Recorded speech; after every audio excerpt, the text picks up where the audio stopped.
Hello there and welcome to the Drax Files Radio Hour with Jo Yardley. My name is Drax Dupree. With me is Jo Yardley. Hi, Jo. Hello. What's new in the world of Second Life, where according to a few residents, I don't care anymore, and so I'm not in there, and because I'm an elitist and I'm only in Sansar, so I need you to to tell me what's new. Is there anything new? Nah. See, there you go. Okay, so that's... I haven't noticed anything. I mean, not lately.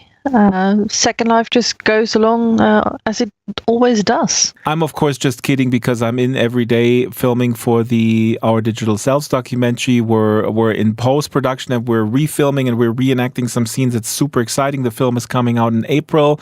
The premiere will actually be at the Munich Doc Fest in May, and then it will be in California at UC Irvine. But if you keep listening to this podcast, then you will know. This is, we have one more show next week, and then we're taking a break. As usual, we take a longer break over Christmas and New Year's. And so this show is part 3 of War of the Social Worlds.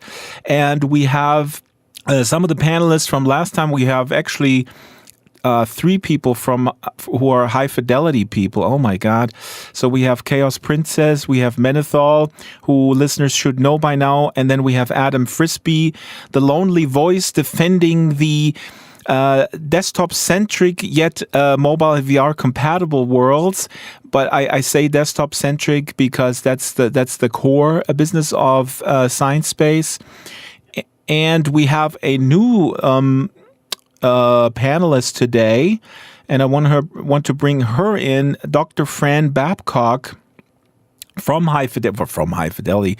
Well, primarily, I guess, active in High Fidelity. Hi, Fran, how are you? Oh, good. Hi, Drax. Hello, everybody. Great to see you. If I were to ask you which is your favorite sort of social virtual world right now, would you say it's High Fidelity, or is there anything other? Yes, well, definitely High Fidelity. I have a long history, 2006 from Second Life, but High Fidelity is the virtual world I back over Sansar. Sorry, Drax. And really, you want to know where I am a lot? I'm on Twitter a lot. Oh, what a virtual world that is. You can even have your own avatar in a 128 by 128 pixel. That's awesome. No, I mean, this is actually a good point because Ralph Koster actually says that for him, Twitter is a virtual world. So let's not get into those semantics. Why is High Fidelity for you more attractive than the other offerings right now? It's really simple, and I know I'm going to sound like I'm a gushing fangirl, but I really admire Philip Rosedale. I admire his vision. I thought that when I came into Second Life, it was a wonder to me. I had no idea. I was not a gamer. I came in, and that's why, when listening to the last 2 shows, I really felt as if I put a connection together for me that may resonate with some of your listeners. And that is, you have somebody like Menethol who came in around the same time I did, learned to script, learned to make avatars, learned to do this, became a genius person, and then went along, in the evolution to High Fidelity. And then you have somebody like Chaos Princess who, for the first time, experiences the virtual world of High Fidelity, and she is struck mad by it, and is just an enthusiast to her very core. The interesting thing is that Menethol said that Second Life was his gateway drug. And I thought that was a really good analogy, because for me, it's the same thing. The fact is that even though I love High Fidelity, I don't get the same high from it that I did when I first came into Second Life. And I think that I'm really jealous of Chaos, because I know how she's feeling right now about High Fidelity. And I would love to recapture that, but I can't. You can't get that first high again. Oh, you're so jaded with all the virtual worlds. No matter if they would implant those into your eyes, you would still go, yeah. Yeah. Yeah, but doesn't that mean? I mean, to me, again, I mean, I my opinion is well known about that. Especially now working on this feature film, I see time and again, not only for myself but also from the protagonist, that Second Life is just still so incredibly valid and revolutionary. And even with the added sort of eye candy that headsets provide, the core story that you make yourself is so powerful, and the secret sauce is there, and it seems to me nobody has figured that out. Are you, Jeremy Owen Turner said, I forget if he said it on the show or in a comment, but he said he's not going, Second Life is kind of over now that he has immersive VR with headsets. Would you agree with that, or is it more complicated for you? I think I disagree, and I think I agree with you. I think Second Life still has resonance, and I still think, for me, if, unfortunately, the demographic is somewhat old. So a lot of the people that I was very close to have literally passed away, which is very sad. And I go in from time to time now and talk to those people. And that's really, I come in to talk to the people and to see the beauty of Second Life. If you remember what it was like in 2006, I have photographs that go all the way back to what it looks like. Now it's beautiful. It is absolutely breathtaking. You can go into winter scenes and ride on a trolley car. I mean, it's breathtaking. But I still can't recapture that wonderment of, wow, this is something that really is groundbreaking. When I ran around and told all the people in my first life about this revolutionary thing, to this day, they still laugh at me about it, but I still believe it. I'll bring in the other panelists in just a few minutes, but let me stay with you for a couple more questions, because this is fascinating. I hear what you're saying, but I feel like that seriously in Second Life. Every day anew. I was actually in 1920s Berlin. We shot a scene. I don't know, probably Joe saw us on the radar because we filmed a scene where I have police reports of your visit. Oh, and then you know that dress code violations. There were some violations because it's all been written down. It's all in your file. I filmed Kath McGill, a wonderful woman protagonist of this film. She's very, very ill. She can hardly use her voice. She's a tiny. She also writes children's books where she makes the backgrounds in Second Life. And we filmed in 1920s Berlin, basically a morphing scene, her in sort of a 2007 avatar in wedding attire as the bride, and then she morphs into her leopard Tiny, also with really nice clothes. And I don't know, it was so it was really that kind of magic that you're describing. And I would even say that, I know, Fran, you're talking about the visual fidelity. This is what I want to put to the panel later. Is the visual fidelity really the defining factor that makes things successful? I think the verdict is totally out. I would actually disagree. But Fran, these other worlds, have you tried VR chat or Altspace? Off the air earlier, we chatted a little bit about Altspace. I said harsh words about Altspace primarily because I find it really lame, like the Avatar offerings. And it really surprises me that they get a lot of funding. Although that's a mystery to me anyways, what gets funding in Silicon Valley. But what do you think about some of these other worlds, VR chat and Altspace? Well, I've gone to the Altspace, and I didn't like it. I didn't like looking like a 9-pin in a bowling game. And I was kind of trolled a lot, if you come in and you have a female voice, which even with my heavy New York accent, it's still a female voice, you start getting trolled immediately. Really? And I didn't like it. So, and they have moderators and stuff there, but I haven't been in a while. I have to be honest. I didn't like it. I didn't come back. Mm. I used to like that one that was bought by Facebook, the Cloud. Cloud Party was the Yahoo bought it. Oh, Yahoo bought it and buried it. I loved Cloud Party. I've always liked. See, the thing is that although I have 3 computers, my main machine is a Mac, so a lot of that leaves out a lot of things, and that's why I don't spend as much time in Sansar, even though I like Sansar. To me, Sansar is really more just kind of like a museum. It's like an upscale kind of Second Life. without all the social interaction. You know, I like in SL that you can blast out something to a group and everybody's getting it. It's all work in progress. I'm not here as the Sansa apologist or defender or whatever, so I'm gonna restrain myself. My split personality, the other guy in my head says, "Shut up, Drax! Don't tell him that Sansa is a work in progress." And then all these social tools are on the. Don't tell them. Listen to your brain. You're telling it now. Shut up. Okay. Okay, but let me bring in Adam. We're going the row. We're taping this on Skype, so I'm going sequentially from left to right as it looks on my computer screen. Let me ask Adam, CEO of Sinewave Entertainment. I'm sorry, maker of Sinespace.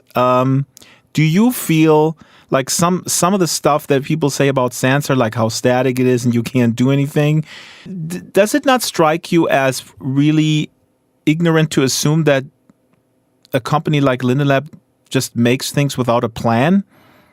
Or is that's not a tongue-in-cheek question? I know at least 50 people have said that's exactly how they've operated for 14 years. Have you been at Linden Lab? Yes.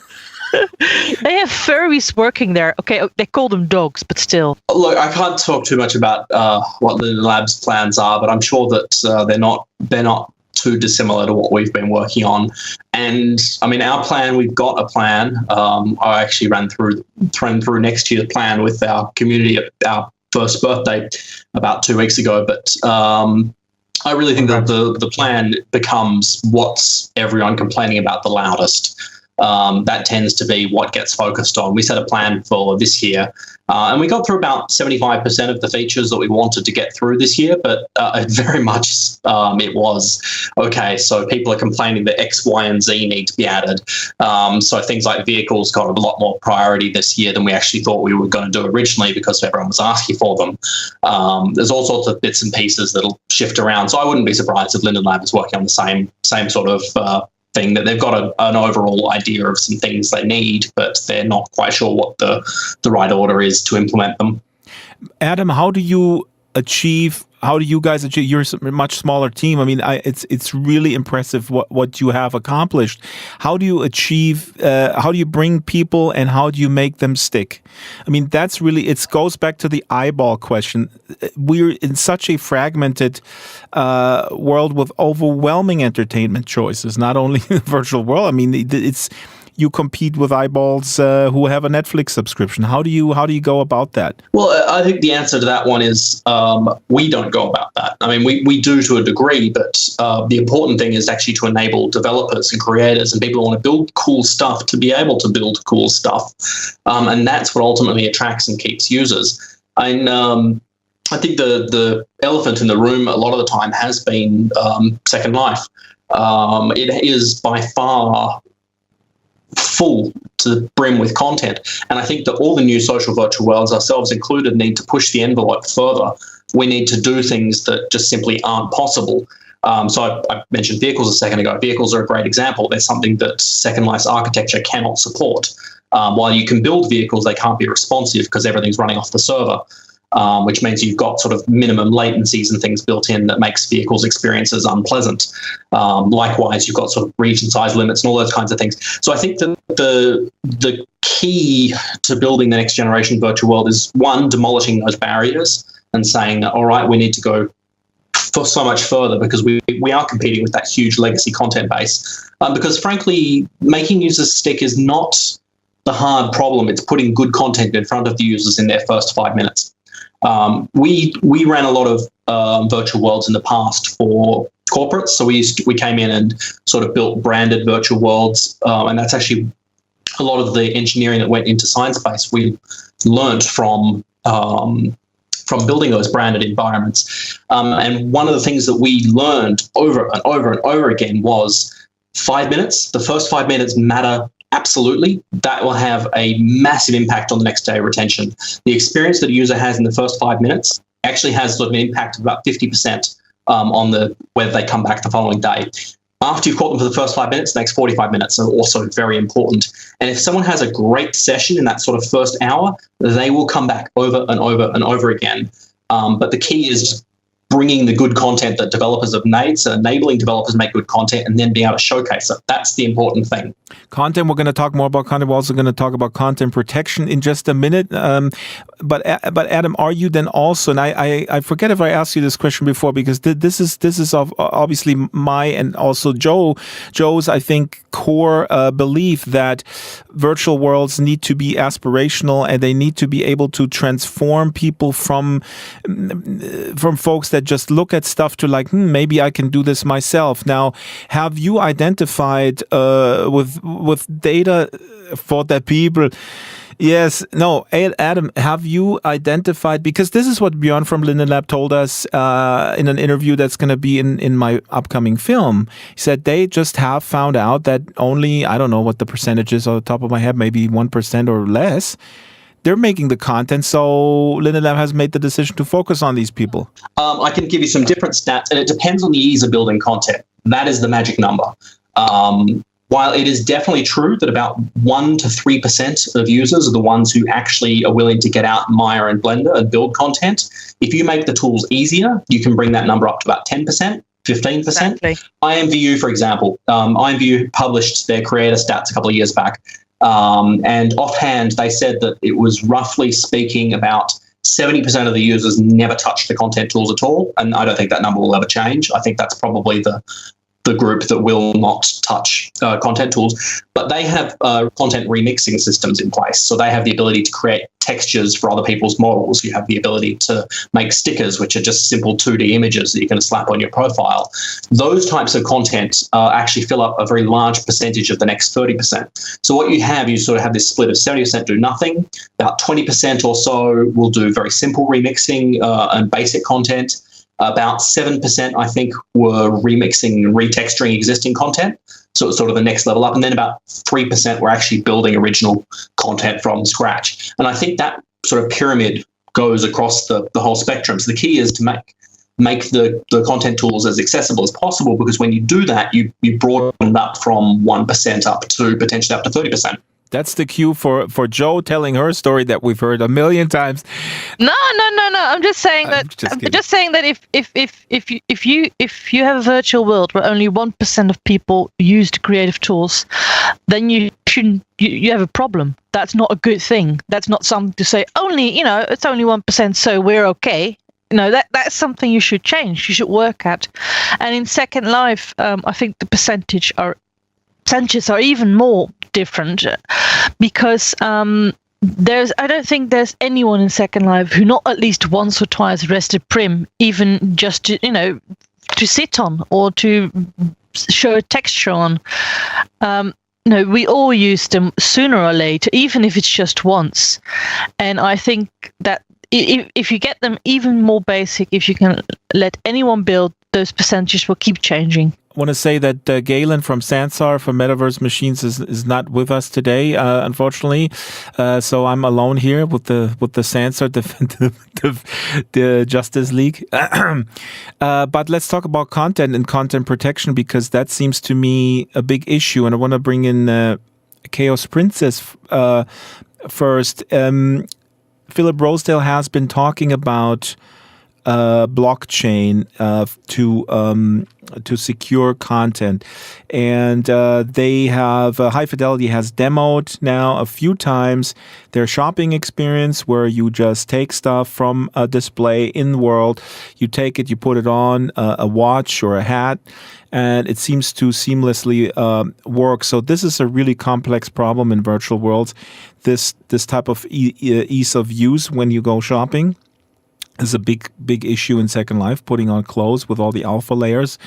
We all know that. But more importantly is the protection of content. And like I said before, a lot of people have declined invitation to High Fidelity because there was nothing in place. So prominent content people from Second Life have not gone in there. Chaos, can you attempt to explain to the layman audience what High Fidelity is planning to do with this blockchain business and how that is protecting intellectual property? And Menethol, I don't know if you're with us, maybe you can jump in as well.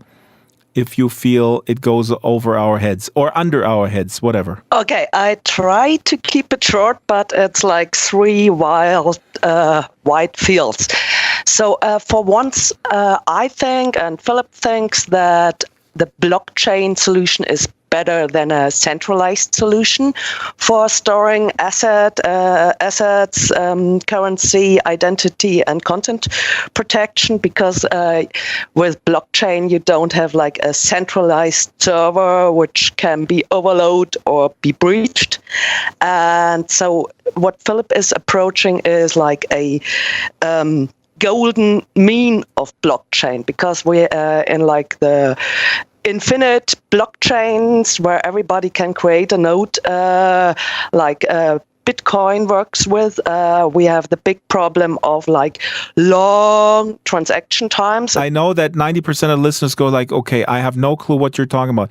What is blockchain? What is a node? So when I create something in Second Life, I upload it into the world. It gets stored on a server. Then people can download it, and then I get compensated when it gets sold. When it gets copy-botted, I'm screwed. But the digital assets leave my machine. They go somewhere, and there it has a unique number. And the same is happening now with Sansa as well. I have to upload it, and it's stored on their servers. Exactly. So in Sansa and Second Life, like the centralized Linden Lab server with the Linden Lab policies takes care of your assets being protected. With blockchain, it's like a chain of computers, of so-called nodes, which store the same information. And the good thing about blockchain is that it can't be hacked, because those chains always compare to their neighbors. And if like one node, like one machine of one person is hacked, the other nodes left and right of it will say like, well, there's something wrong with this information. That can't be right. And they're calculating the verified information. And so in order to make this possible, you have to have a number of mutually distrusting node signers, it's called. So I can clarify, they're like ledgers, and you have like a whole bunch of ledgers that come from transactions. So every single time an asset is created and then it's certified through high fidelity, it becomes a ledger that's then verified by as like a node, and then it's verified by the nodes next to it to make sure that it's valid. Now, personally, I don't really know about blockchain that much, but that's as far as I understand it. However, I have to clarify something. It's because the assets are not hosted on the blockchain. It's just the verification that the purchase has been done. So it's not really. It's only validating that this person has purchased this product. It's not really actually validating that this object can only be read by this person. It's more of like a transaction validation method than anything.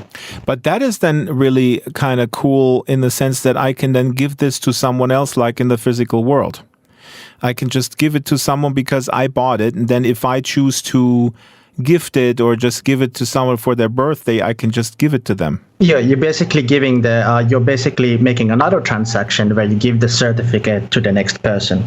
The creator of the object can also like give certificates when they like sell the product or whatever.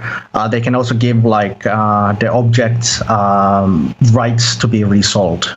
Dr. Friend, do you understand this? I understand it kind of what it is. It's a way of preventing the theft. To me, it almost is like a UUID, like a unique identifier, so that if anything's out of place, then it won't register as currency. But then again, I do have to again verify that it doesn't really it doesn't block people from copying the object. If they copy the object, then it just becomes not certified. It's something that's not valid. So people will still be using that. However, High Fidelity has been like thinking about having like domains where people cannot use those. like objects when they are not certified, so they get removed. So that is then the domain has to be of a certain kind where it's like a black market, and then other domains could be a black market if they're not certified, like because it's an open source world. I could have all sorts of sort of dark worlds where you can sell stolen goods. Pretty much.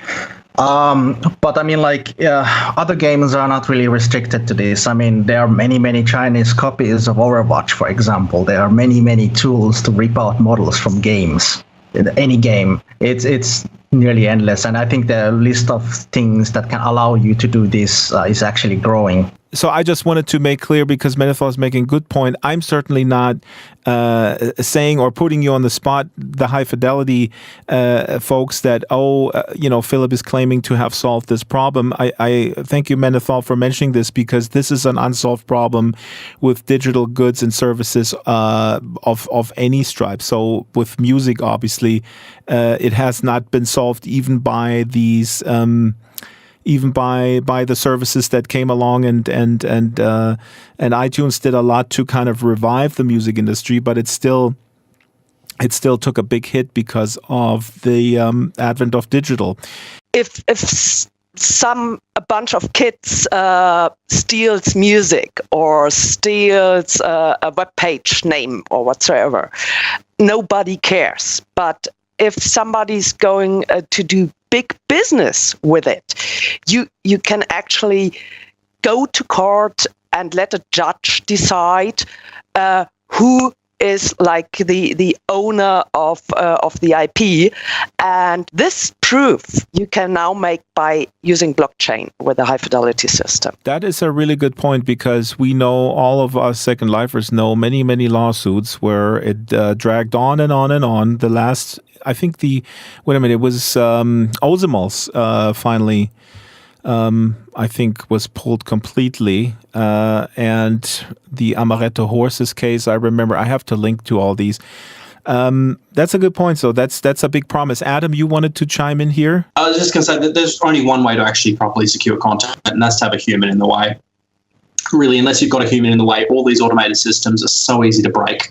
You upload the content again, maybe change it a little bit to change any hashing algorithms that are verifying duplicates. I mean, there are so many ways. You could even sort of engineer a hash collision, so you get something that appears to the systems to be something else. I mean, all those kinds of things can be done. But sorry, where were we a second ago? We were talking about.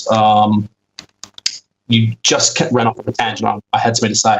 When you're saying a human, that's a really good point, because as I'm sort of as I'm following the issue with fake news and such, and now the latest thing with those super disturbing YouTube videos, which are monetized.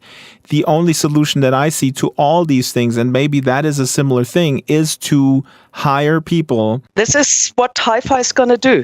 This is exactly what Hi-Fi is going to do. They're going to put up like a patent office, and they promised that it won't be like an algorithm which compares the number of changed triangles. But I saw that. They're going to have an army of interns actually comparing the stuff to the assets you want to verify to the assets which have been around. So my point there is that if you've got a central authority verifying content, then why the hell are you worrying with all the blockchain stuff? You've got a single database there that verifies who owns the content, who verified it as valid. It can easily be updated. It's a far simpler system. That's because of the Hi-Fi's golden mean blockchain approach. So they won't do this infinite blockchain, but they have a smaller number of mutual distrusting individuals, which are basically but if you've got a central authority, the blockchain's irrelevant. It's a redundant component. If you've got a central authority verifying content. I have to interject. So the blockchain that High Fidelity will be using is a federated concession. So basically, it does sound like centralized stuff. However, if High Fidelity fails, someone else can take over as a federated consensus. So all the nodes in the blockchain they're like stuff that are broke. If you're going to do that, you're running the same complexity that Bitcoin does whenever it forks. I mean, I think that you could easily update to point to a different verification server, or you could go with something similar to what the web does with HTTPS, where you've got a simple like a certification authority that just digitally signs content as valid.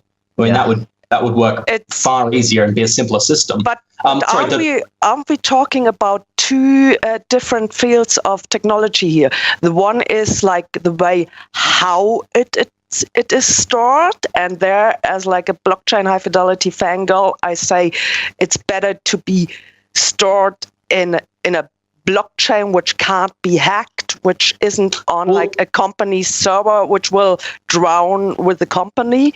And the other thing is who decides the verification. These are two different actions. But I mean, like, one other thing we have to remember is that they also want to chain in the monetary system with this blockchain. So it's doing the monetary system and the certification process. So that's why you can't just use HTTP, like the same methods of certifications as the web uses. Well, I think that the problem with introducing a blockchain is that you're introducing complexity into a system that probably doesn't need to be there. Frankly, like, blockchains are hard to scale. You look at the proof of work, however you set that up. If you set it too low, it's easy to overload the blockchain with garbage. So you can just fill it with garbage transactions and bring the whole economy to a halt. I mean, there are so many problems with using blockchain. That's why they're gonna charge a small fee for the verification, so that you can't spam and so like influence the blockchain.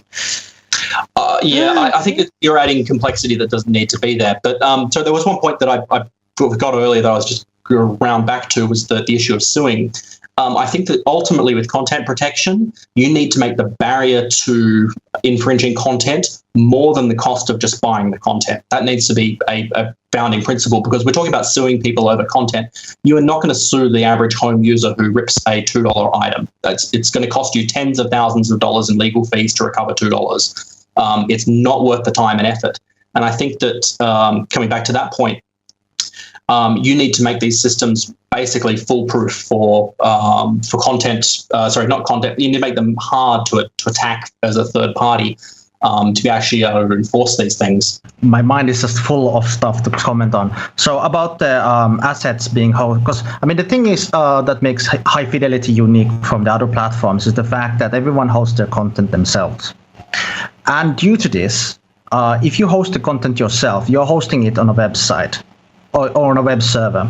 So that means that you have to have either one of these centralized services like Amazon or DigitalOcean, where you have the stuff up at, or if you have the stuff in a co-location service. These are usually, I think these are covered by the DMCA, even though the process itself is goddamn awful. It's still a pain. I mean, it's still going to take you hours of work to do for. I have to agree user. Because my stuff when I was active in Second Life did get copy-botted, and I had to go through the entire process of using the antiquated fax to send to Linden Labs. We don't need to make the point that the DMCA is so super flawed. That I will link to shows that we did at the very beginning of the podcast when we first started it about the DMCA. That is a huge issue. Let me just interject. We'll go to you guys.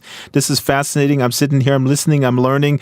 But I just wanted to say that from my vantage point, there's two quick things. First of all, the DMCA process is so flawed, and the political process needs to happen where there needs to be regulation in place that catches up with what is possible in the digital world.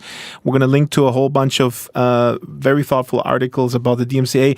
And then also, let me just say, I'm sorry, I'm not a cynical person at all, but when a Silicon Valley-based corporation with a libertarian mindset says we're going to hire a lot of people to do this, I believe it when I see it, because the track record is not very good.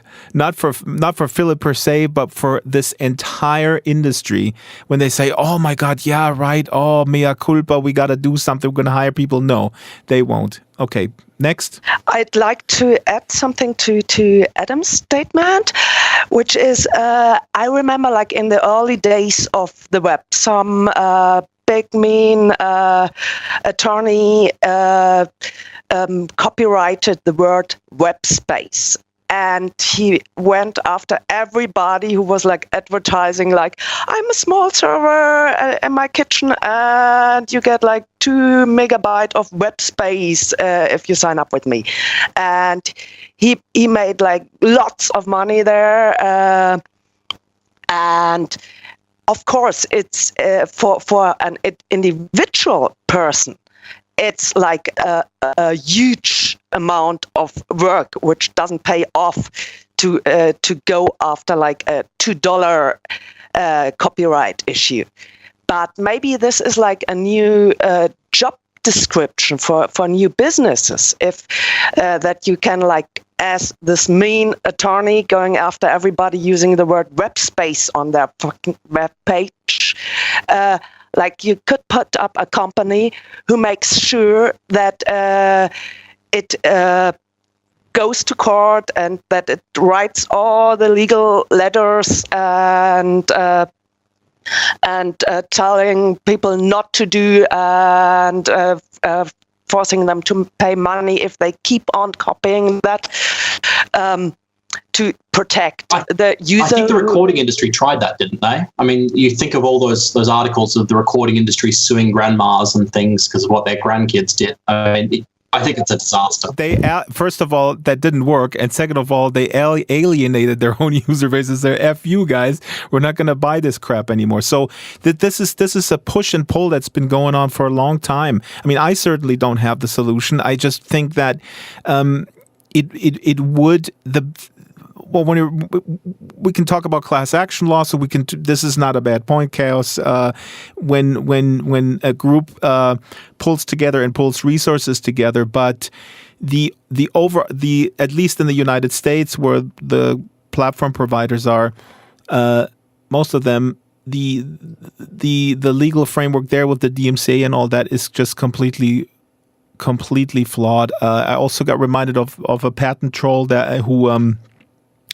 who patented the word podcast. There's some interesting stuff with that guy too. I mean, it's a similar thing. Okay, so another thing about the fact that High Fidelity hosts the files on other services is the fact that, well, this came up from Jo a couple of days ago from the last episode, and that was the issue of illicit content in the services. So, I mean, most of the time, if you put some stuff into a web server, usually that would be under the terms of service of that service provider. So everything you wouldn't be able to, or you will be able to host some illegal stuff on their servers. But if you get caught, they have all of your public information and they can pursue. So when it becomes There's plenty of anonymous hosting services, though. I don't think that's a foolproof strategy to dealing with the problem. The biggest problem, if I may chime in again, is actually net neutrality.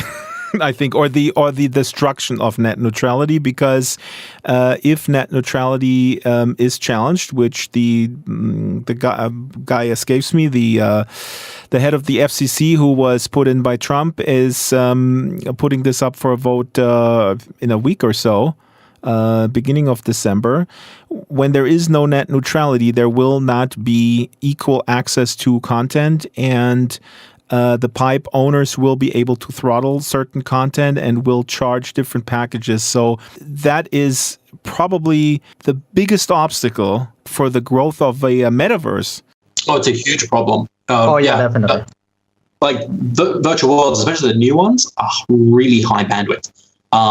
We do a lot of work with compression to try and squish people's content down. But if you are building a really high detail scene, I mean, you could be using up 4 gig of content for a single environment. I mean, it's insane when you start using all the modern texture maps. I mean, that's bigger than video. And can you imagine startups having to pay tolls to every single retail ISP because they're using a lot of bandwidth? I mean, this is it's going to be a real problem with virtual worlds in particular, and worse than most other industries. And the problem is that the industry is quite small, so we don't have the clout to sort of whack people over the head like Facebook do. Netflix. I mean, Netflix throws a warning up if your ISP has been throttling them.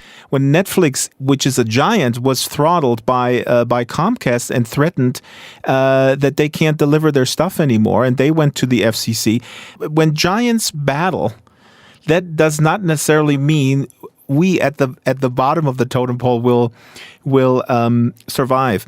Yeah, unlike us in Europe, where we have a very decent infrastructure for the internet, the Americans don't have that. Because we, for example, in Munich, we and I want to change to them. We have Mnet, which is like a small local net provider, and they would never bow to leaving net neutrality, and they like if you call them, you actually got a person on the other end, and they actually come over to your apartment and fix your settings, and so it's working good in Germany. Yeah, and the reason why it works is policy, but let's not get into that because this is a huge problem, and yes, it's an American-centric problem because it's under battle here. Chaos, familiarize yourself with the situation there, and I bet you $100 Linden dollars. No, I bet you actually 100 cents or dollars or maybe bitcoins. Why can't there be like a New York City medium-large net provider? Because when the pipes are owned by a monopoly and the FCC, which is the Federal Communication Commission, regulates those and tells and sort of is in cahoots with the pipe provider.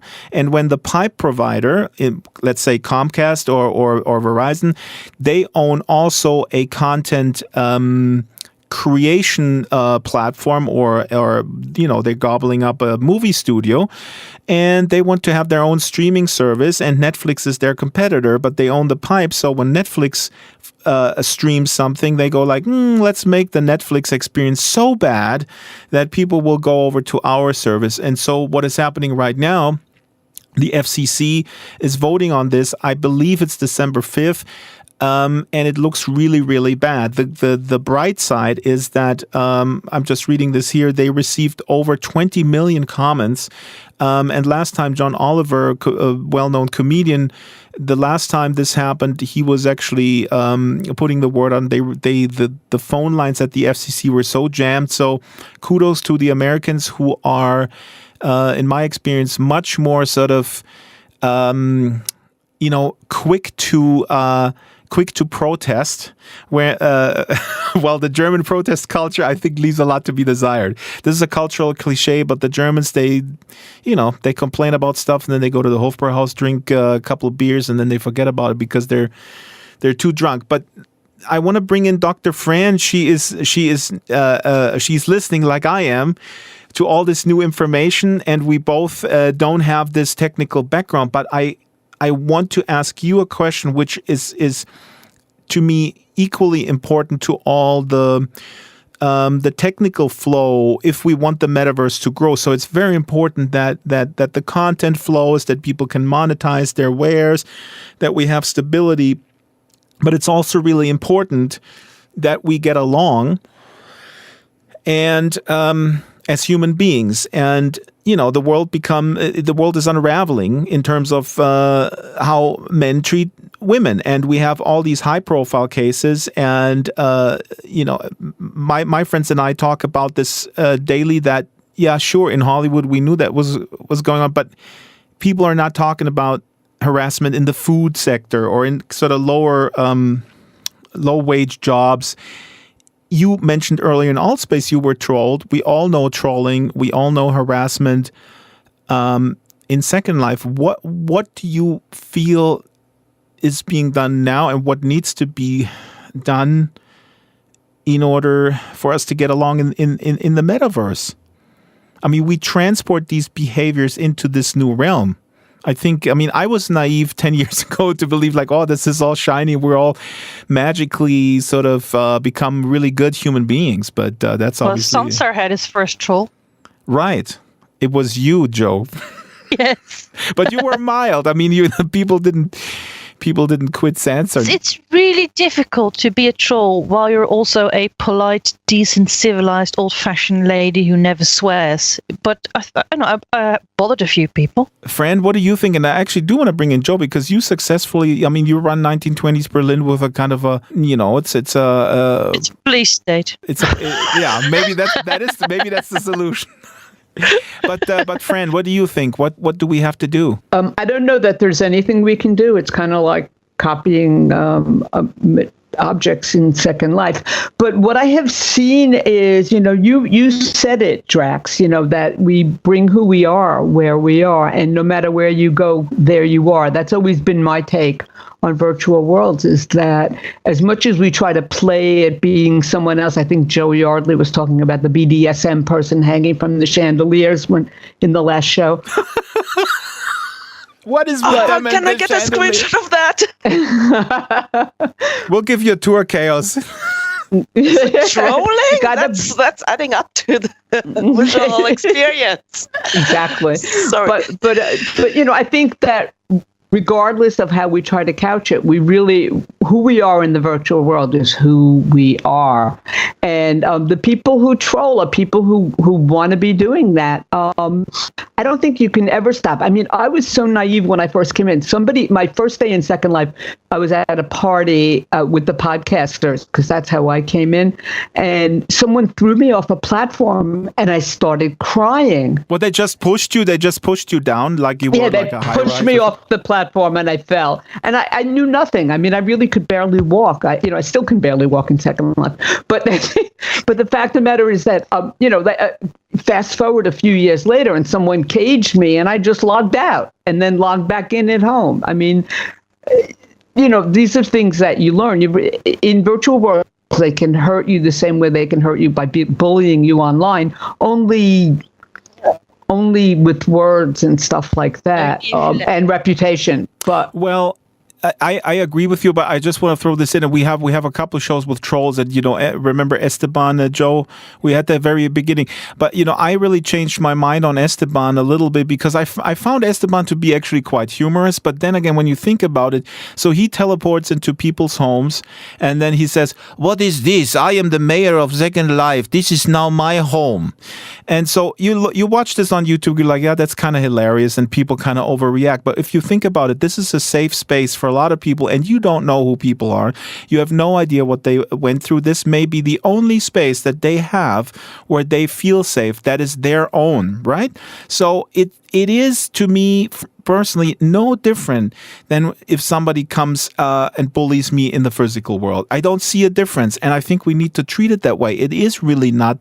It's not just innocent fun. The only thing is that if you come to me in real life and you harass me and bother me, or come in my house without anything, you shoot them with a gun. I know. I don't have a gun. I will put you in hospital though. In Second Life, you have the mute button, you have the eject button, you have the ban button, and in 90% of all troll videos, you start with wondering why a troll is doing this, and in Second Life you think, why are you doing this? But when you watch the video, suddenly you start thinking, why on earth are people responding like this? Exactly. They are the show. The troll doesn't really matter. It's the people who get absolutely hysterical. If you are a renter, you don't have those rights. You, as a landlord in Berlin, you're doing a great job, because you still mute them. Well, click and they're gone. One click and they're gone. And even if you can't, if there's nothing you can do, ignoring them or just leaving yourself will kill their video. And there's sometimes people going absolutely hysterical in a club or a bar that's not even theirs. I wanna bring in Chaos, because she was actually trolled by Britbong, who's a fan of mine. But let me tell Jo, your points are completely valid. But look, if the history of this hysteria that is happening in these other big social networks, it leads me to believe that human beings have absolutely no control over their emotions. The emotional intelligence of humanity as a whole, the impulsiveness, has not really improved from. I think, self-control was the cornerstone of civilization. Yeah, and unfortunately, then our civilization gets really bad marks. I think as a civilization, we're about 12 years old right now, collectively speaking. But Chaos, tell us about your you were harassed in VR. It's like first off, I have to state that I have really a thick skin. Like if somebody touches my breast in real life, I just kick them into the next flea market booth and let the booth owner handle the problem. And so in real life, I'm like an elephant concerning this, and also like now in VR. But like it was like my third day in high fidelity, and I was just like getting accustomed with all the controls and how everything works, and I was like super happy about like this physical experience sensations you can have in VR. And then Britbong got me to some distant domain and started like, get your tits out, me, and started jumping into my avatar, and I was trying to put on like my sovereign voice, and actually I was trying to be like the German dominatrix, going like, I wanted to go like, Buschi, besser gehst mal nach Hause, sonst versohle ich dir den Arsch so sehr, dass du nicht mehr sitzen kannst. But it rather sounded like, Buschi, geh lieber nach Hause. Jo, you can hire her for your BDSM club in Berlin that I know is existing somewhere underneath the... You know German people, right? We've got 40 billion BDSM members already. And so if this was like, it took me like I then kept saying like, go yourselves, and fumbled with my controllers until after like 5 minutes I managed to get out.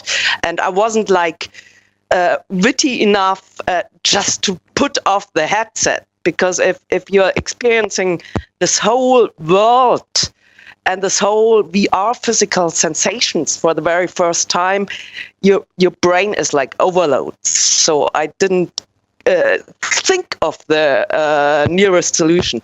And even somebody like me who now goes in VR and in real life, come here, trolls, let me kick your balls. If even somebody like me can get disturbed by that, it can be traumatizing for people who have like maybe a past experience with sexual harassment. Yes. Absolutely, and absolutely, and so this is a challenge that all these platform providers really do have. How do we get on this topic? It's the most important. It's way more important than blockchain. Sorry, Menethol, anything to add, because we're running out of time? Oh yeah, I was going to say that again. It would be really nice if we could just sort of have mindful meditative states in these circumstances, but we don't. Fran, you were just offering here in text that if we don't answer Trump's tweets, then the world would be a happier place. But it makes our blood boil, and so I think to some extent the social networks have shown that we're all just 12-year-olds deep on the inside, and this can... Speak for yourself. I know, you're 13. Menethol. Yeah, thankfully the griefers haven't found the things that I have found. What do you mean? Don't give him any ideas. Menethol's the master. I've been experimenting with toys in high fidelity, and some of my inventions have gotten me a wanted poster in the welcome wagon. Adam, do you have any experiences with griefers, trolls, and harassment? Yeah, we've been mostly lucky. We've had a couple, but I mean, it's pretty easy when you're the platform owner to just go ban, and out there are. I mean, we had one like last week, I think, actually, that got booted out. But I mean, it's at least when you're the platform operator, when that stuff happens, it's pretty easy to take care of the problem.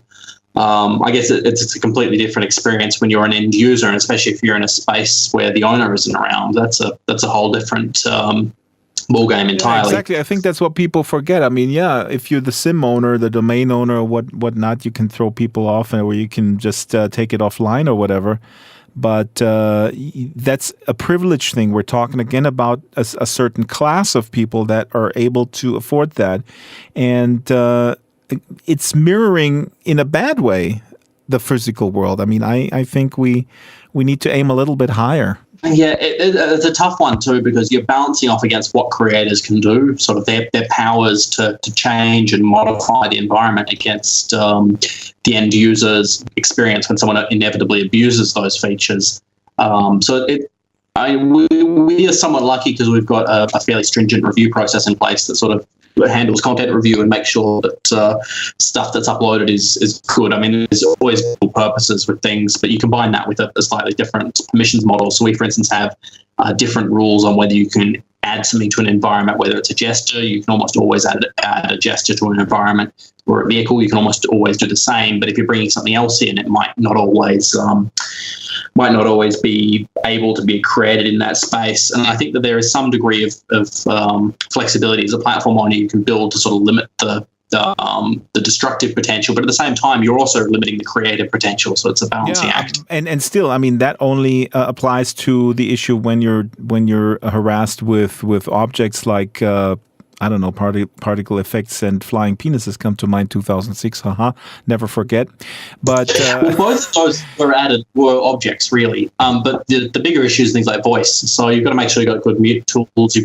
Maybe even the ability to actually hide the avatar entirely from your view. I mean, that would be, if you didn't know they were there, are they really trolling you? It's a philosophical question for you. Okay, so I'm going to end this brutally. I'm going to give Fran quick final words, and then we have to wrap it up.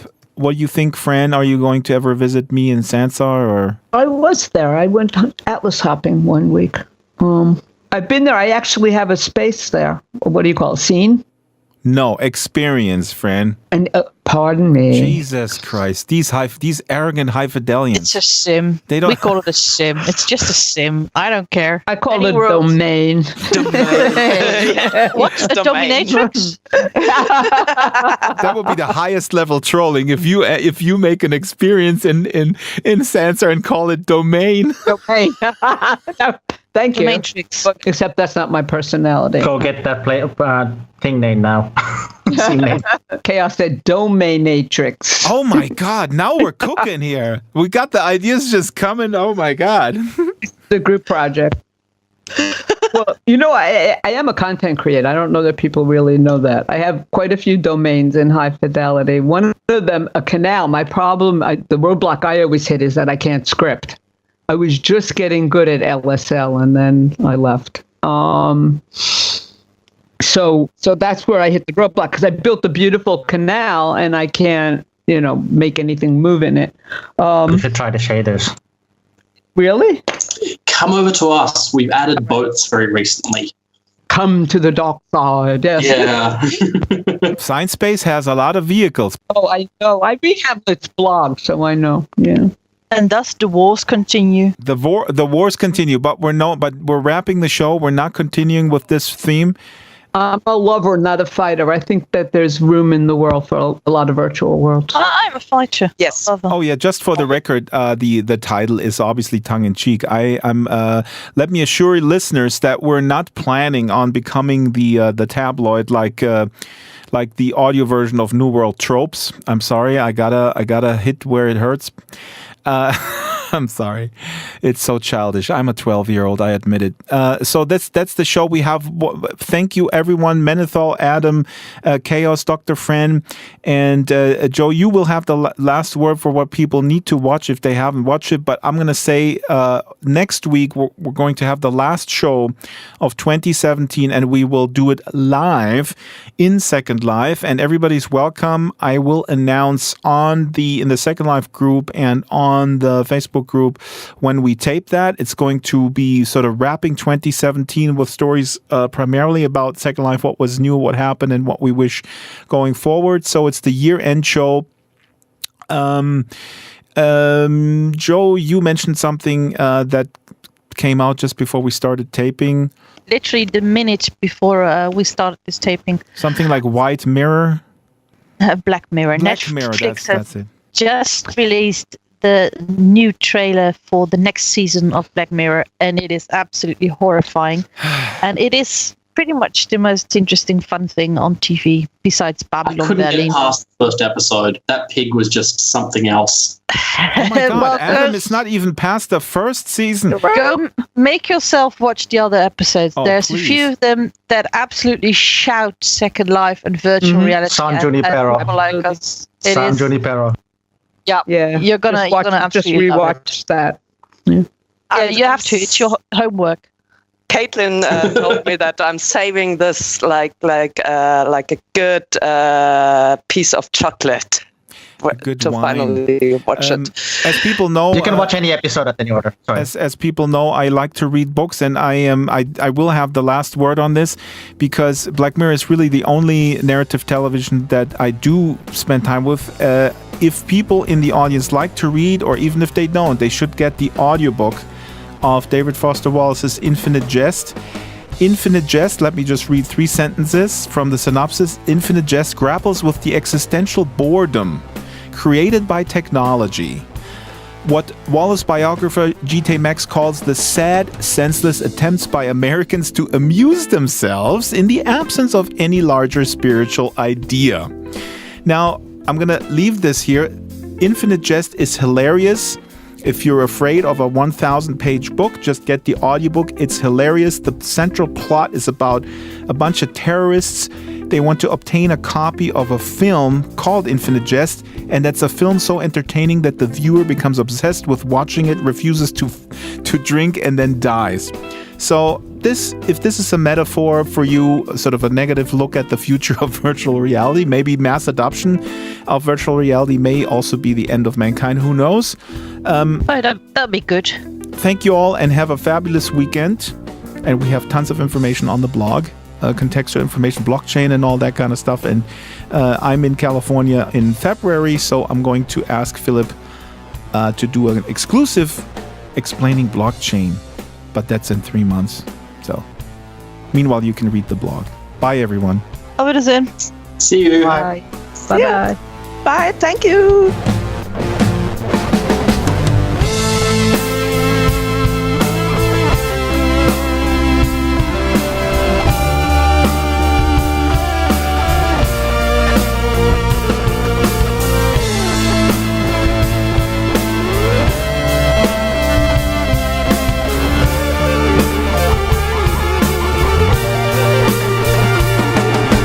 The Drax Files Radio Hour with Jo Yardley is a weekly production of Basic Drax Entertainment. The show is supported by Time Portal, SL Artist, Warbug, Bay City You Know for Kids, 01 Heavy Industries Corporation, Extraordinary, Ionic, Maven Homes, Giza Creations, Botanical, Strawberry Sing, Abranimations, Eros Avatars, Caravel Design, The Cube Republic, What Next, Landscapes Unlimited, Fallen Gods Incorporated, and Death Row Designs. Thumbnail by Justin Esparza. Contact the show via Skype, DraxFiles, Avatar DraxFiles, or email radio@draxfiles.com. Files or email radio@draxfiles.com.